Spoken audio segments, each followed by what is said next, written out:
From planting to picking to drying, spaghetti farming in Tennessee continues as a respected, fulfilling occupation that is as old as spaghetti itself. Our story looks into innovative leadership and new approaches to age-old processes, and how spaghetti continues to bring families together as it has throughout the ages. I'm here with Prego Thompson, the farmer of this famous Tennessee spaghetti farm. I'm wondering, how did you get into this business? My family is originally from Fargo, North Dakota.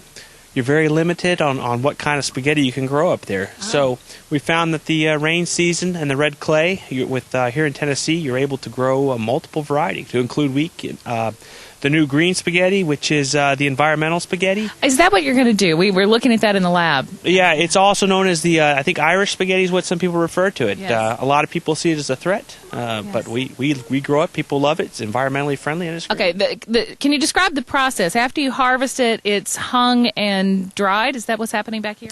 Well, sometimes. It depends on where you're shipping it to. It's planted wet, it's harvested wet, okay. But a lot of times we sell it as dry. It's just easier to ship. Some areas like in Mexico can get drier spaghetti much easier than wet spaghetti. A controversial new strand of spaghetti has emerged at the Ragu farm. It is actually green, and I'm here with quality testers Katie and James. And Katie, what do you attribute this green to? Well, we're not exactly sure. We're just running some tests on it now, but our best guess would be that some Irish spaghetti got in the mix somewhere along the way. Really? Now, how bad is that for Tennesseans? Well, some people might view it as progressive, like a good thing, while others would consider it more as like a contaminant. So I guess we'll just have to see. Have to do some testing on it. And do you agree, Jim? I concur. I'm here with JoJo Ragu, who's talking about... JoJo, you have a new strand that you're really excited about, This is right? a new crop we're excited about. We've started to harvest some of it. As you can see, though, it's not quite ready for harvest. Not so ready. We're going to have to leave it on the trees a little bit longer. Now, you think this is going to be a big seller? This is a lasagna noodle, right? I really think it will be a big sell. You know, you can trick your kids into thinking you're cooking something different just because it's shaped different. Yeah. How exciting to grow that right here in Tennessee. I know, it's very exciting. Very exciting. So, thank you so much. Oh, you're welcome. Thank you. Okay. April is harvesting season for spaghetti growers in Tennessee, and it's done one strand at a time. Of course, the kids love to eat it a little as they're taking it off because it is nice and wet. As Farmer Thompson told us, it's both planted and harvested wet. You can see that on Ragu Farm, spaghetti planting is a family business, actually involving all of the kids, no matter how young. Different sauces planted around the base give them a variety of flavors, from Parmesan to three cheese to meat sauce. You can have a lot of different spaghetti variations based on this method of planting. As in any industry, safety and ergonomics are a primary concern.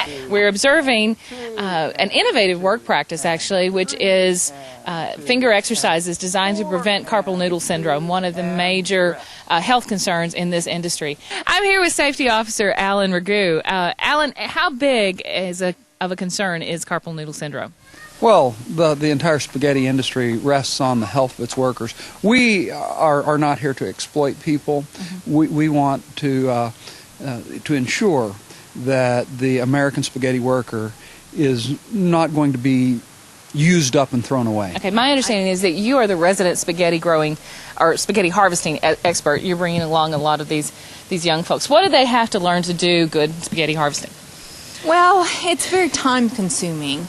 And you have to really want to do it well. You know, if you don't do it well, then your spaghetti turns out crinkly and it just doesn't have the same flavor, and it just doesn't have the same pizzazz when you put it with the sauce. Yeah. So you have to take a lot of time and train the children, and you have to bring them up kind of in the spaghetti industry to make it work well. I've noticed that typically people start around the age of 2.5 years old and work all the way through. Is that typical for the industry? Well, that is typical, and here's why. Because a lot of our branches are lower.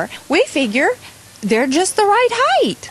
And they can grow with the trees. And they love it. Yeah. And it gives the children at an early age a sense of self-worth. You know, they're already part of the family. They're already helping. It sounds like a great plan. Plus, you're avoiding injury from people bending over, I suppose, too. It helps the older people a lot because their backs don't hurt. Yeah, And that's the way the spaghetti grows on this first day of April, 2008. I'm Lisa Norris reporting for UCDailyNews.com.